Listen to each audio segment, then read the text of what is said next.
कुरुक्षेत्र का वो महासंग्राम, जब इतिहास एक ऐसे मोड़ पर था जहां से सब कुछ बदलने वाला था। उस निर्णायक घड़ी में एक चुनाव ने पूरी सृष्टि का भविष्य तय कर दिया।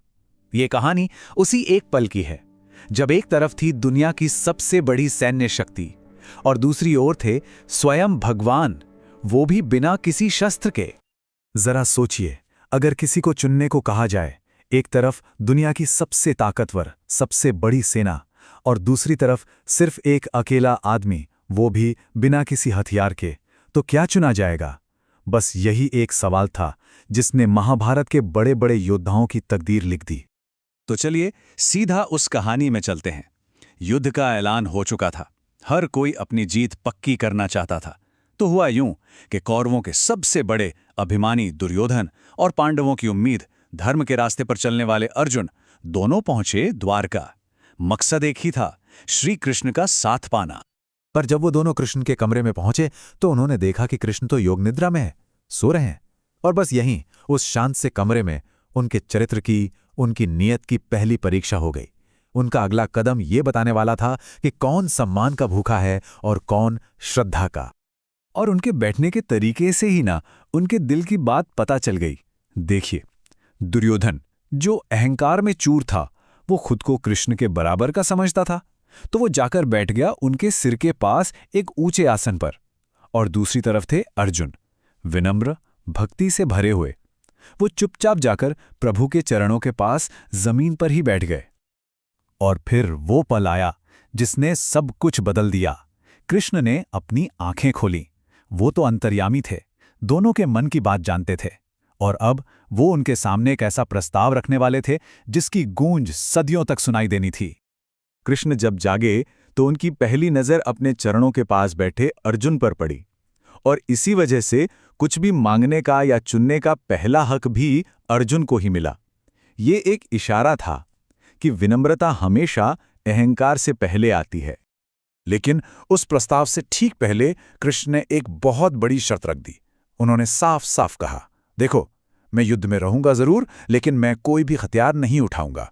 बस इस एक शर्त ने पूरे चुनाव को ताकत और विश्वास की कसौटी पर लाकर खड़ा कर दिया। तो ये था वो महान चुनाव। एक तरफ कृष्ण की वो नारायणी सेना जिसे कोई हरा नहीं सकता था, लाखों ऐसे योद्धा जिनके दम से धरती कांप जाती थी। और दूसरी तरफ खुद कृष्ण अकेले, बिना किसी हथियार के, बस अपने मार्गदर्शन के साथ। अब फैसला अर्जुन को करना था। दुर्योधन का दिल तो खुशी से उछल पड़ा। उसे पक्का यकीन था कि अर्जुन इतनी बड़ी सेना को देखकर लालच में आ जाएगा और मूर्खों वाला फैसला करेगा। लेकिन अर्जुन की सोच वो दुनियावी चीजों से कहीं आगे की थी। वो जानता था कि ये लड़ाई जमीन की नहीं, धर्म और अधर्म की है। अर्जुन ने एक पल की भी देरी नहीं की, जरा भी नहीं सोचा। पूरे समर्पण भाव से बस इतना कहा, हे माधव, मुझे सेना नहीं चाहिए, मुझे तो बस आप चाहिए। सोचिए, उन्होंने दुनिया की सबसे बड़ी ताकत को एक पल में ठुकरा दिया और चुना उसे जो उस ताकत का स्रोत है। ये थी उनकी भक्ति, उनका दिव्य ज्ञान। अर्जुन के ये शब्द सुनते ही दुर्योधन की तो खुशी का कोई ठिकाना ही नहीं रहा। वो मन ही मन अपनी चालाकी पर इतरा रहा था कि देखो, दुनिया की सबसे ताकतवर सेना अब मेरे पास है, पांडवों की हार तो पक्की है। उसकी छोटी सोच सच को देख ही नहीं पाई। लेकिन क्या सच में दुर्योधन जीता था?